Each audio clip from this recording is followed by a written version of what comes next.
हम आपको ज़रा इलेक्शन प्रोसेस के बारे में अपडेट करते हैं। पता होना चाहिए ना आपको।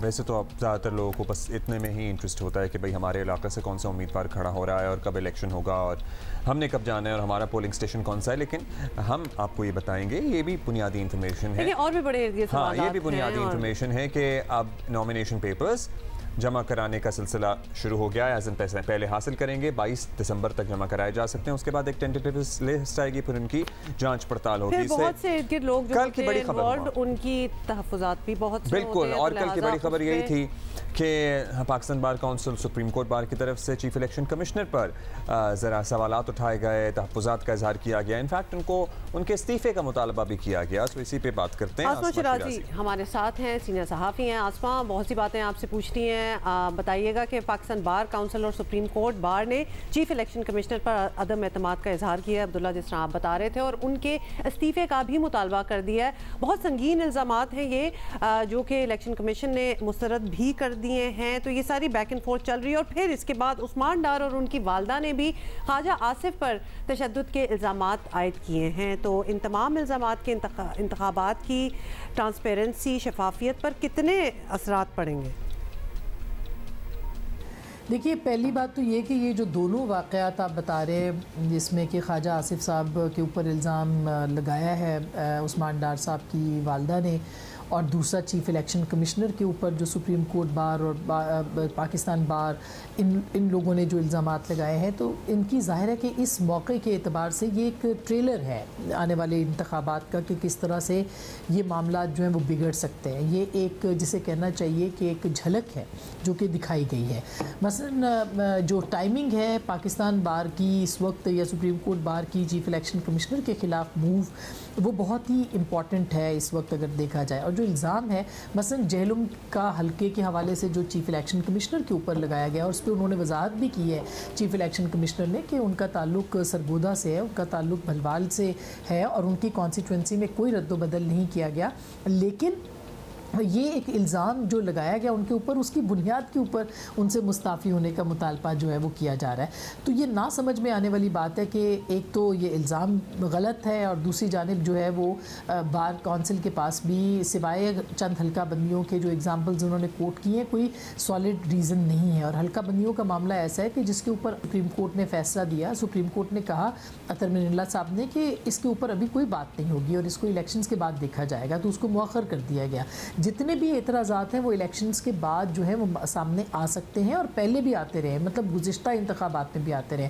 तो ये जो मूव है, और इसके बाद फिर इस बात का इंदिया देना कि किसी तहरीक का आगाज़ हो सकता है, ये इतना कोई सादा मामला नहीं है, ये बहुत पेचीदा मामला है, और इसके पीछे ज़ाहिर है कि मुहर्रिकात हो सकते हैं। वो क्या हैं ये भी समझ से बालातर है। अलबत्ता पाकिस्तान बार काउंसिल या जो सुप्रीम कोर्ट बार है वो ये कहती है कि जी हम इस मामले के ऊपर सिर्फ़ और सिर्फ इंतखाबात की शफाफियत चाहते हैं, मगर इंतखाबात की शफाफियत को वो removal of chief election commissioner कहते हैं।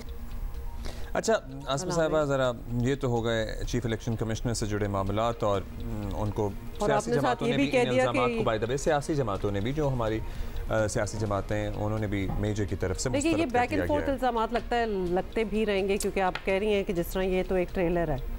So let's see how far we go with this. चलें अब पीटीआई की बात कर लेते हैं। तहरीक इंसाफ ने एक ऑनलाइन जलसा किया और उसकी कामयाबी के बड़े दावे भी किए उन्होंने। मसनूई ज़हानत, आर्टिफिशियल इंटेलिजेंस के ज़रिए पीटीआई के बानी का कोई खिताब वगैरह भी चलाया, जिसमें बड़ा ज़रा ऑफ प्रोनंसिएशन थी काफ़ी, बहुत से उस तरह तो नहीं बोलते जिस तरह उनको प्रोजेक्ट किया गया था। ये दोनों चीज़ों के ज़रिए कुछ किया गया। आपको लगता है कि इससे पाकिस्तान तहरीक इंसाफ को ज़रा मोमेंटम मिल पाएगा, कोई फ़ायदा होगा, इलेक्शन कैंपेन इस तरह से चला पाएंगे वो लोग? देखिए, मेरा नहीं ख्याल, ज़ाहिर है कि इसका फ़ायदा इसलिए नहीं होगा कि इंतखाबात जो हैं वो एक पूरी साइंस है, और इसका बिल्कुल अवेयरनेस के लिए वो पहले भी सोशल मीडिया का जो इस्तेमाल है वो पाकिस्तान तहरीक इंसाफ से बेहतर कोई जमात नहीं करती है। और अपना उनका प्रोपेगेंडा हो, उनका नज़रिया हो या उनका बयानिया हो, उसको फैलाने के लिए तहरीक इंसाफ एक बहुत ही मौसर जमात है जो कि सोशल मीडिया के टूल को इस्तेमाल करना जानती है। लेकिन इंतखाबात की जो साइंस होती है वो बिल्कुल मुख्तलिफ साइंस होती है। मैं बार बार इस बात के ऊपर कह चुकी हूँ कि इंतखाबात जो होते हैं उसमें कॉन्स्टिट्यूंसी पॉलिटिक्स होती है, उसके अंदर आपकी पोलिंग स्टेशंस होते हैं, उसके अंदर आपका उम्मीदवार होता है, उस उम्मीदवार की कैंपेन होती है, उस उम्मीदवार की सपोर्ट बेस होती है। ज़मीनी हक़ाइक़ हैं उसके ऊपर या ज़मीन के ऊपर जो मौजूद एक स्ट्रगल है पाकिस्तान तहरीक इंसाफ की तंजीम की बुनियाद के ऊपर, वो हमें नज़र नहीं आती है। दूसरी तरफ AI का सहारा लेना, पूरी दुनिया ने उसको जो है वो आप देखें कि जो बड़े बड़े अखबारात हैं, न्यूज़पेपर्स हैं, उन्होंने उसको हाईलाइट किया है और इसको अच्छे मानों में नहीं लिया गया कि आप एक आर्टिफिशियल इंटेलिजेंस की बुनियाद के ऊपर जो लीडर जेल में बंद है उसकी आवाज़ जो है वो उसको लोगों तक एक फेक समझे आप कि उसको लोगों तक पहुंचाएं। तो इसका नुकसान खुद तहरीक इंसाफ के बानी को भी हो सकता है, यानी कोई तासुर अच्छा तासुर नहीं जाता। तो मेरा ख्याल है कि ये एक बिल्कुल प्रोपेगेंडा के तौर पे, एक मशीनरी के तौर पे तो आप इस्तेमाल कर सकते हैं, लेकिन ऑन ग्राउंड इसके हवाले से मेरा नहीं ख्याल कि कोई इसका फ़ायदा होगा जब तक कि कैंडिडेट सामने ना हो, उसकी कैंपेन सामने ना हो और वो बताए ना। और मेरा ख्याल है तहरीक इंसाफ इसी को एम भी करती है, वो अपनी कारकर्दगी नहीं बताना चाहते। वो बिल्कुल, बहुत से क्वार्टर से रिजर्वेशंस इस हवाले से आई हैं क्योंकि ये वो डायरेक्शन है कि इसमें फिर कोई रोकथाम नहीं है, इसमें फिर आप बहुत आगे जा सकते हैं। ये तो PTI की बात होगी। आसमा, अगर मुस्लिम लीग नून की बात की जाए तो नवाज शरीफ साहब ये तवातुर से कह रहे हैं कि माजी का हिसाब होना चाहिए और अपने साथ होने वाले सलूक का बयानिया लेकर वो आगे बढ़ रहे हैं, क्योंकि शहबाज शरीफ साहब की जो हुकूमत रही, छोटी सी मखलूत हुकूमत, उसकी परफॉर्मेंस का तो ऑब्वियसली कोई जवाब नहीं पार्टी के पास। आपके ख्याल में ये हिकमत अमली दुरुस्त है?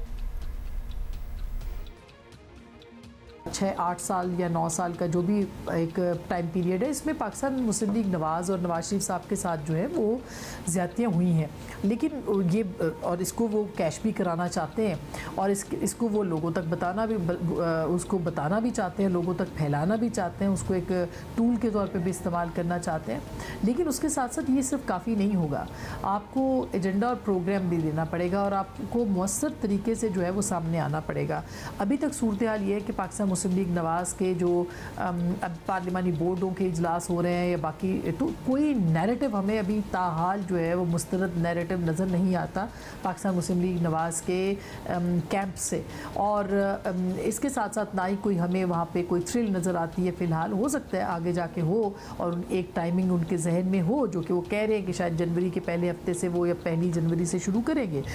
लेकिन ये बात बहुत ज़रूरी होगी कि बयानिया कौन सा लेके नवाज शरीफ साहब सामने आते हैं। अगर मुझे क्यों निकाला कि बयानिए पे आएंगे जुडिशरी यानी उस वक्त के जो जजेज़ हैं उनके ख़िलाफ़, तो भी अहम होगा, और अगर वो उस वक्त की इस्टेब्लिशमेंट को इसमें नहीं लेके आते तो भी बहुत अहम होगा। यानी जो भी उस वक्त के किरदार थे, अगर वो उनके ख़िलाफ़ बयानियाँ लेके आते हैं और मौसर तरीके से नवाज शरीफ साहब लोगों को हक़ाइक़ बताते हैं तो फिर तो एक उनका बयानिया बन सकता है। लेकिन अपेरेंटली सिर्फ माजी की बात को करने से जो है वो मामला तय नहीं होंगे। तो ये बहुत अहम होगा कि किस बयानिए के साथ नवाज शरीफ साहब जो हैं वो मैदान में कैंपेन के लिए उतरेंगे। अच्छा, अब PPP की बात कर लेते हैं। तो हमने PMLN की बात कर ली, PTI की बात कर ली, वो बहुत एक्टिव हैं ऑन ग्राउंड। उनकी इंतखाबी प्लानिंग अब तक आपको कैसी लग रही है? एक अच्छी कैंपेन जो है वो खैबर पख्तूनख्वा में बिलावल भुट्टो साहब ने की है।